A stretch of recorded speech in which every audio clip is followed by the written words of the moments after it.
Hello students, good morning. I'm Dr. Hemalata KS, Assistant Professor, Department of Physics, Maharani Science College for Women, Bengaluru. You have studied various concepts of nuclear reactions in the earlier sessions, and in this particular stage, I have come to the last part of the chapter where I'm going to explain the concepts of power reactor and applications of nuclear energy in detail. And also, I'm going to give you an overall summary of the chapter in this particular session. Let us consider the concept of power reactors. A nuclear reactor is a device in which a self-sustaining control chain reaction of fission can be produced such that the energy produced can be utilized for various constructive purposes. There are various types of nuclear reactors such as power reactor, test and research reactor, breeder reactor, isotope producing reactor, and so on. Among different types of nuclear reactors, power reactors are very important and they exist larger in numbers. Power reactors are devices for extracting the kinetic energies of the fission fragments which are produced in the nuclear chain reactions appears as heat to generate electrical power. Nuclear reactors, they operate on the principle of nuclear fission. And here the concept of nuclear fission is very well known to you. While explaining various types of nuclear reactions in the first session, had given you the detailed explanation of nuclear fission along with various examples and pictorial representation. Now here we'll consider some of the important points which are necessary to move on further. The phenomenon in which a heavy nuclei splits up into two lighter fragments of nearly equal masses or comparable masses with liberation of large amount of energy in the reaction is termed as nuclear fission. The fission materials such as uranium-235, plutonium-239, they splits up into two fragments, and these fragments, which are very much being in their excited state, emit neutrons and energy. The emitted neutrons will lead to new fission reactions, where in turn they yield enormous number of neutrons, and this process continues and leads to a chain of reaction. Such a continuous self-sustaining series of fission reactions constitute what is called fission chain reaction. And this sustained fission chain reaction is the main process which leads to the generation of enormous power. So here let us consider what is a chain reaction. A chain reaction is that fission process in which the number of neutrons keeps on multiplying during the fission process till the whole material is disintegrated. In this process, there will be enormous energy being produced, and if the chain reaction is not controlled, the energy produced will be released in a very short duration, leading to an explosion, thereby forming an atomic bomb.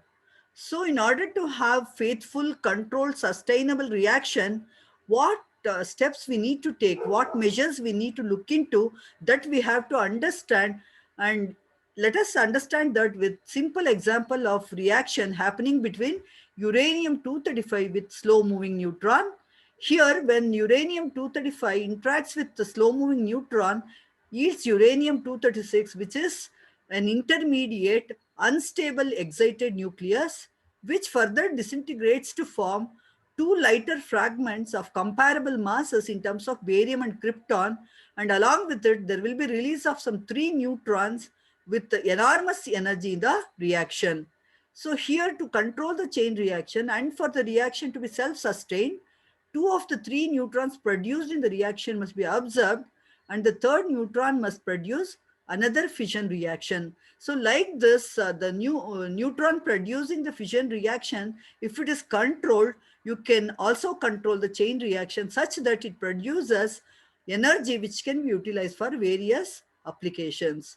So let us consider here, if capital N with capital P as subscript representing number of neutrons produced and capital N with capital A representing number of neutrons observed, and capital N with capital L as its subscript representing number of neutrons leaked out in unit time. Then the multiplication factor, which is also called a scaling factor, is defined as represented by K, which will be equal to ratio of number of neutrons produced to the number of neutrons absorbed plus number of neutrons leaked in the process.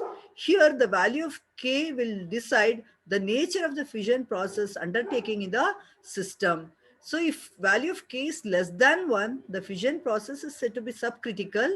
If K equal to 1, it is said to be critical.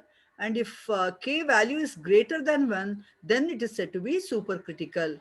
So, here we'll consider the case when the proportion of neutron escaping compared to those causing fission process decreases when the size of the system comprising of fissionable material increases.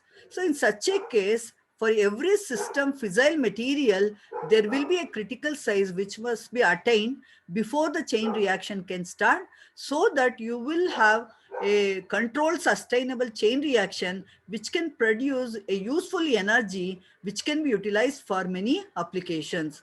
So at this particular stage, we'll try to understand what is fissile material and what is fertile material along with their significance. And here when you consider a nuclide which itself can undergo fission process, when it interacts with neutrons of any energy, then it is called a fissile nuclide and the material is called fissile material.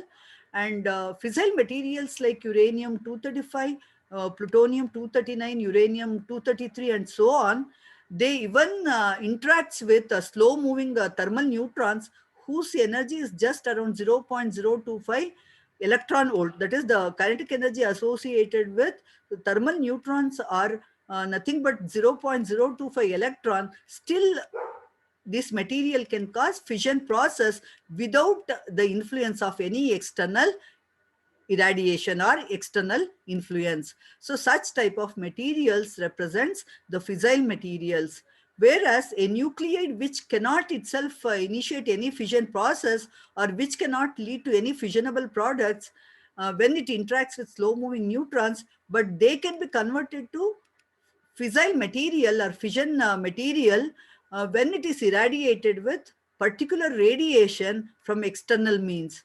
And in such a case, such type of nuclide which by itself cannot produce any fission process, but it can be converted to fissile material by irradiating with particular radiation in a reactor core is termed as the fertile material, and the nuclide is called fertile nuclide. Here examples for fertile nuclides are uranium 238 and thorium 232, and these are the three examples which illustrates the reaction subjected to fissile and fertile materials. And you can understand how the conversion takes place in case of fertile material and how the fissile material is a natural process of fission reaction.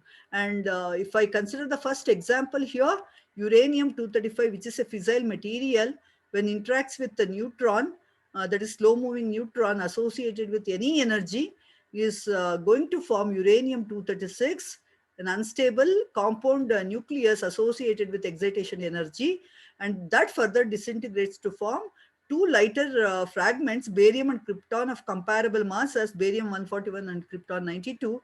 Along with it, there will be release of 3 neutrons and enormous energy in the reaction. So this is a natural process where fissile material undergoes fission process without any external influence. Whereas if you consider the second reaction where uranium 238 interacting with the neutron, it forms uranium 239 along with release of gamma radiation. But here uranium 239 is not a fissile material and it cannot itself undergo fission process. But when it is irradiated with negative beta radiation, it is getting converted to neptunium 239, where again neptunium 239 is also not a fissile material. It will be subjected to one more irradiation in terms of negative beta radiation, and that forms fissile material plutonium 239. And this being a natural fissile material which can undergo itself fission process, produces fissionable products along with the release of neutrons and large amount of energy which can be utilized for many applications. So similar way you can understand the other example, thorium-232, where when it interacts with the neutron, it forms thorium-233 along with the gamma radiation.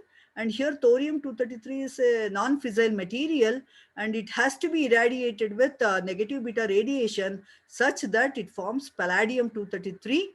And this again is a non-fissile material. It cannot undergo itself fission process. So once again, it is subjected to beta radiation, that is negative beta process, and it forms uranium-233, which is a fissile material which can undergo fission reaction naturally without any assistance further, and forms products, elements along with the release of neutrons and enormous energy which can be converted to electrical energy, and it can be used for many applications. So this is how you can understand the difference between fissile and fertile materials. And here you should understand one important point. The fertile materials can be converted to fissile materials in a particular reactor called breeder reactor. And at the same time, you have another two types of reactors called research reactors, where it serves as a source of neutrons and gamma radiations, which will be utilized for research purpose. And at the same time, you have one more important reactor called isotope reactor, where radio isotopes can be produced, which will be utilized for various medical applications as well as agriculture and industrial purpose. And example for it, molybdenum 99, which is a famous element in its isotopic form of molybdenum 99. It is utilized for various medical scan and medical applications. And this is about the various materials and various reactors which will usually come across in nuclear reactions. And here we will consider the reaction which happens due to the interaction between uranium-235 and slow moving neutrons, such that heat energy released from this continuous reaction of fission is used to produce steam, which produces mechanical energy to run a dynamo to produce electricity. So this is a simple process which happens from the initiation of fission process to the total electrical energy which will be obtained after so many process, and which will be utilized for various applications. And let us consider the power generation. The power generated in a reactor is proportional to number of nuclei NF undergoing fission per second. Here, to generate 1 watt power from uranium-235 nucleus, 3.1 into 10 power 10 fissions per second are required. So this can be understood in this equation form, where power P is the number of nuclei undergoing fission per second, represented by N with capital F as its subscript, NF divided by 3.1 into 10 power 10, which is in terms of watts. And here NF not only depends upon the amount of fissionable material in a reactor, but it also depends on distribution of it in the moderator. And here the moderator is a component of reactor, which you are going to understand in detail in the next step. So with this all information, we are moving to next important concept to understand basic elements of power reactor and their functions. Let me consider some essential components of most types of reactors. They are as follows. The first one, a fuel, followed by it is fissionable material in the form of U-235 and plutonium-239. Together they form a reactor core. And then the very important component is control rods, and followed by it is moderator, and the next component is a reflector surrounding the core to reduce the neutron leakage. Then comes the shielding, which is very, very important to prevent neutrons and gamma rays from the core, and a control system to control the power level, and various emergency systems which are associated with the reactor, which can be utilized for various emergency situations. So here we'll try to understand the construction, working, and function of each of these components along with the schematic diagram representing the power reactor. And if you look into this particular figure, which all the components I mentioned, all elements you can see as an assembly making up the reactor core and making up the reactor, I mean. And here we'll go one by one to understand the details. The first one is the reactor core. As you can see from the diagram here, uh, the, the step arrow, which is indicating the reactor core, showing the cylindrical rod assembly, which is in terms of yellow and red color rods. And this particular fuel elements, they are considered to be the reactor core of the reactor. And here a power reactor has a core consisting of several hundred fuel assemblies containing thousands of small pellets of certain uranium oxide fuel or an enriched uranium-235 in the form of pure metal or in a solution of soluble salt in water. And here if you consider this fuel elements, it is nothing but certain uranium oxide fuel which comes as pellets or stacked one above the other to form a cylindrical rods, and such a number of cylindrical rods, they form an assembly of core material which are called fuel elements.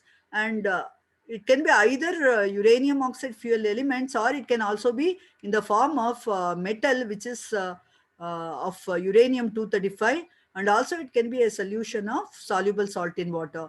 So these are the various fuel materials which are going to make up the reactor core. And here if you need to understand how to generate particular power, for output of 1000 megawatt power, the core would contain 75 tons of an enriched uranium 235, and the nuclear fission reaction which happens in the core, that is which is going to be initiated inside the core, will produce large amount of heat and neutrons, and that can be depicted in terms of reaction represented here. When uranium 238 or 235 interacts with the neutron, it forms fragments with respect to products which are represented by X and Y of comparable masses, and they lead to formation of 2 to 3 neutrons based on the nature of the products formed. And along with it, there will be release of some 200 mega electron volt energy in the reaction.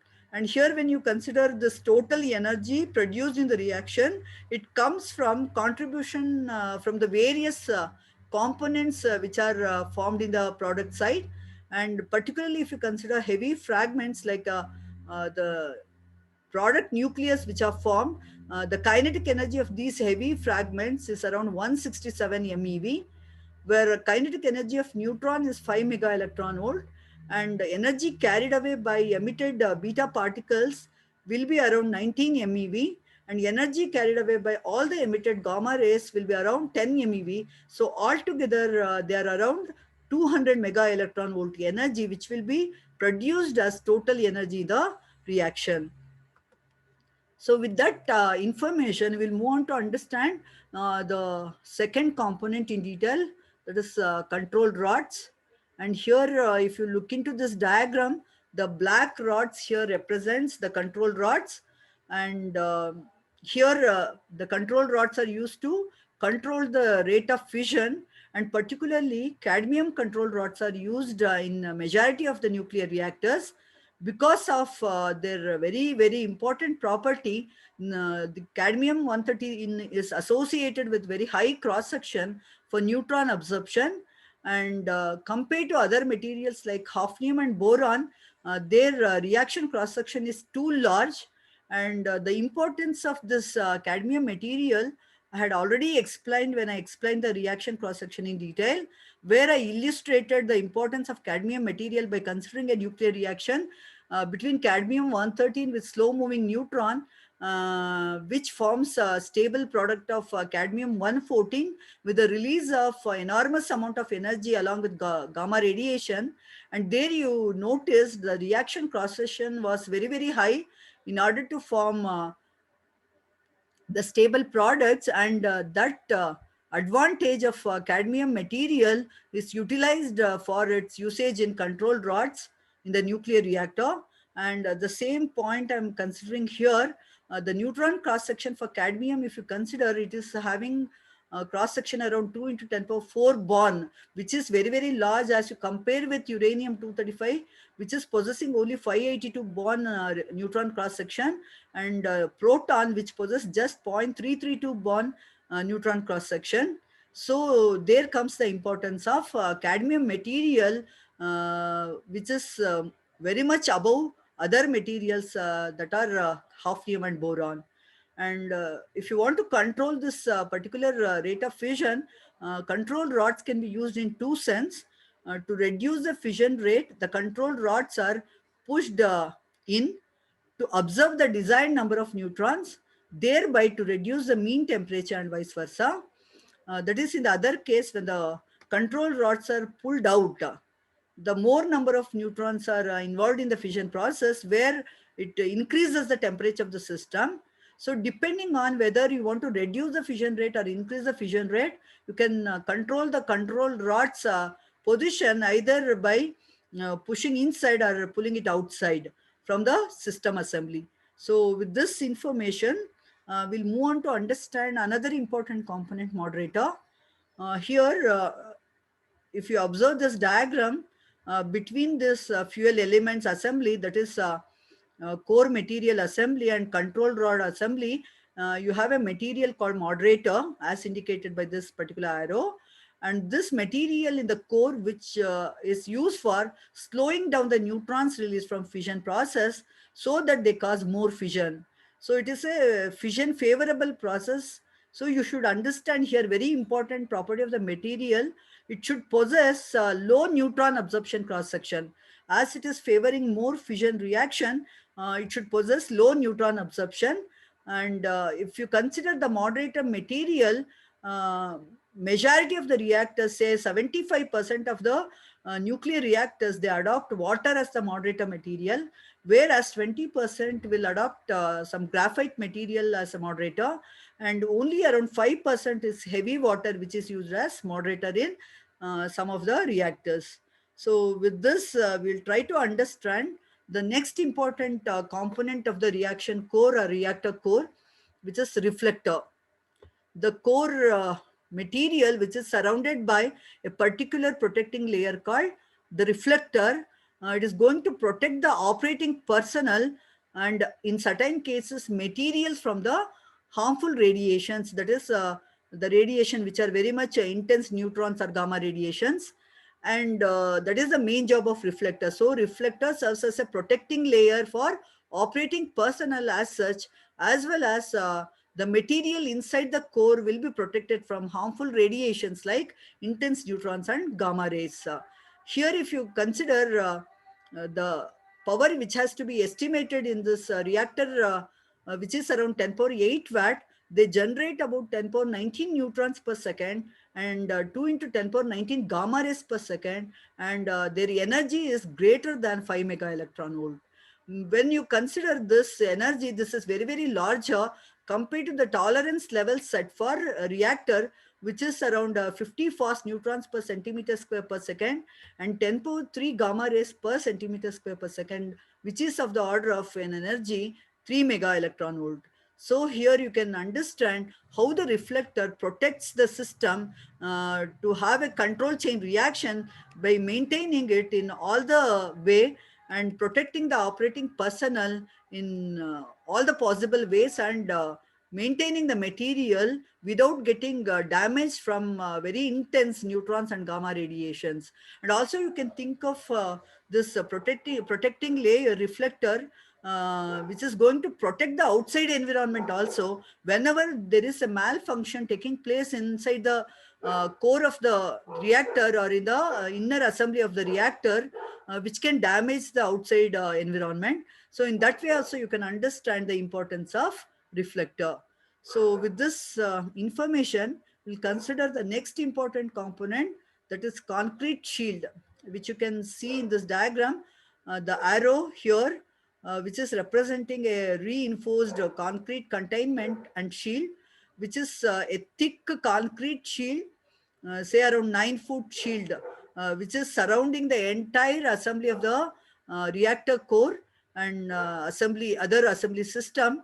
And the main function of it is to observe the majority of the neutrons first and then subsequently the gamma rays. And here, if you consider particular example of generation of 10 power 8 watt power in this reactor, a 9-foot concrete shield is required, and which can observe the majority of the neutrons first, subsequently the gamma rays, and it will help to maintain a self-sustained steady chain reaction inside the reactor core. And then comes another important component called cooling system. A cooling system which consists of fluid such as carbon dioxide, helium, or D2O, that is deuterium oxide, which is also called heavy water, is circulated through the shield of the reactor. So shield already I have shown you, which is encircling the entire assembly of the components inside the reactor. And this fluid which we are considering is going to circulate throughout the shield of the reactor, and also heat exchanger, which is nothing but a boiler. And the hot fluid flowing through the heat exchanger vaporizes more volatile liquid like water under pressure, and is used to drive an electric generator. So here you have to understand cooling system, how it helpful to produce the steam, and how the steam can be further converted to uh, the mechanical energy when it is fed to a turbine which spins the turbines, and further it is driving the generator to convert that into an electrical energy. That is how the process goes on. And at the end you have safety arrangements and various emergency system which can be utilized in case of emergency. So with this we will move on to understand the entire process, what happens in the nuclear power generation in a nuclear power plant, with this schematic diagram. And here this bell-shaped jar, inside you can see all the entire assembly of the reactor, which is undergoing fission process and producing heat energy. And the steam which is fed to turbine gets converted into mechanical energy, that is heat energy gets converted to mechanical energy. And this turbine which is driving the generator will convert the mechanical energy to electrical energy. And this generator dynamo which is associated with the electrical energy is utilized for various applications as electricity. So here with this information we will try to understand some of the applications of nuclear reactor and hence the nuclear energy. As you know, a nuclear reactor is a device which is going to initiate and control a sustained nuclear chain reaction. And nuclear reactors are used at nuclear power plants for generation of electricity, as I explained just now, and in propulsion of ships. And here, the heat from nuclear fission process is passed to a working fluid in terms of water or gas, which runs through the turbines, and these either drive a ship's propeller or turn electrical generators. And nuclear generated steam, in principle, it is utilized for industrial purpose, and also you can use it for water distillation. And some reactors are used to produce isotopes for medical and industrial use, as well as for the production of plutonium, which is a very, very important material used for making weapons. And some are utilized to run the research. That means some reactors are useful for research purpose only. Even the isotopes which I said, the isotopes, radioisotopes can be produced in research reactors, which will be utilized for various research applications. And with this, we'll consider some more applications related to science and technology. And here the first one is water resource management, where isotope hydrology process is involved. And the next comes the pest control with the implementation of sterile insect technique. And then it is used in food safety in terms of irradiation process. And another important application is pollution control, where the environment management is done by controlling the pollution using the nuclear power source. And particularly it is used in radiotherapy treatment of cancer, and which is very well known application of nuclear science.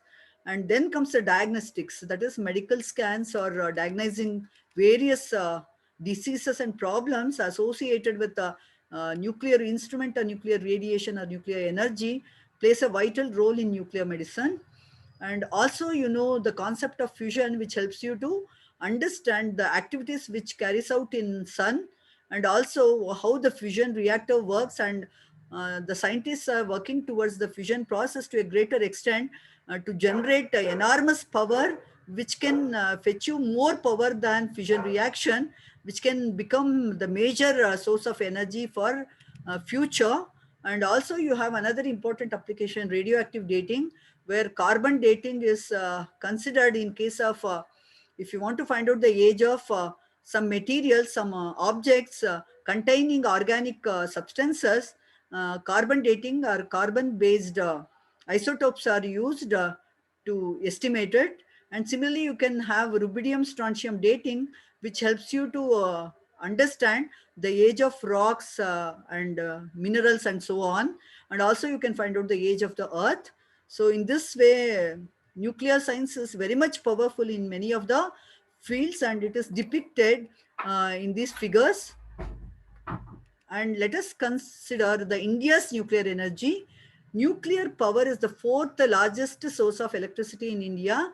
At present, India has 22 operating nuclear reactors in 7 nuclear power plants with an installed capacity of 6,780 megawatt, which is very, very, very powerful and pleasing part of India associated with this much nuclear power energy, which is the main source of energy as it stands as a fourth largest source of electricity in India. And here you need to understand 1 kg of uranium-235 can produce as much energy which is needed for burning 4,500 tons of high-grade variety of coal or 2,000 tons of oil. To such an extent, the nuclear power is more powerful and it can be used as a great source of energy. So with this, let us move on to understand some of the advantages. It has low greenhouse gas emission effect, and it is very much powerful and efficient. It is a reliable source. It involves cheap electricity, low fuel cost, and easy transportation. At the same side, you have some disadvantages too on the other side. That is radioactive waste, which is difficult to dispose. Nuclear accidents quite happens in nuclear centers, which has to be avoided. And high cost of the instrumentation and other process, major impact on human life. When person works for a longer time in nuclear environment, he will be subjected to so many diseases.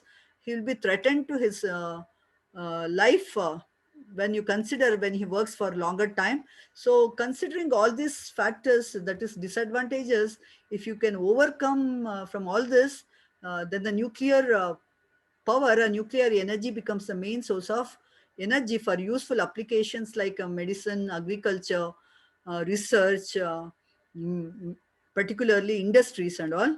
So with this, we'll move on to the summary part of the session.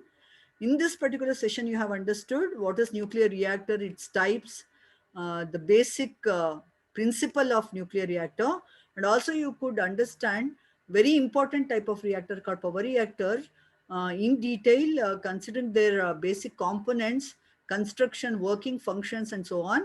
And you could understand the advantages and disadvantages of nuclear power, and you went through various applications of nuclear science, which tells you that it is the most powerful source of energy for India and also for the world. And when you consider the references used for the session, almost the same references I have used, which I have quoted earlier. Along with that, I have considered some of the concepts from internet sources.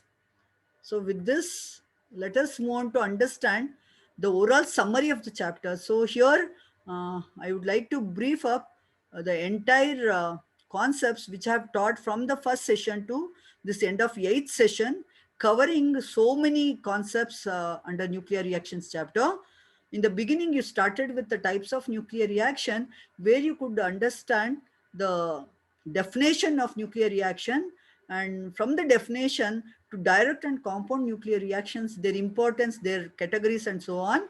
And concept of fission and fusion was dealt in detail along with various examples and pictorial representation.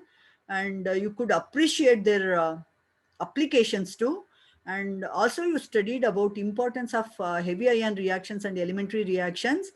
And after that, in the next session, you understood what are different conservation laws that governs the nuclear reactions, starting from the basic conservation laws like total energy, charge, nucleons, linear and angular momentum.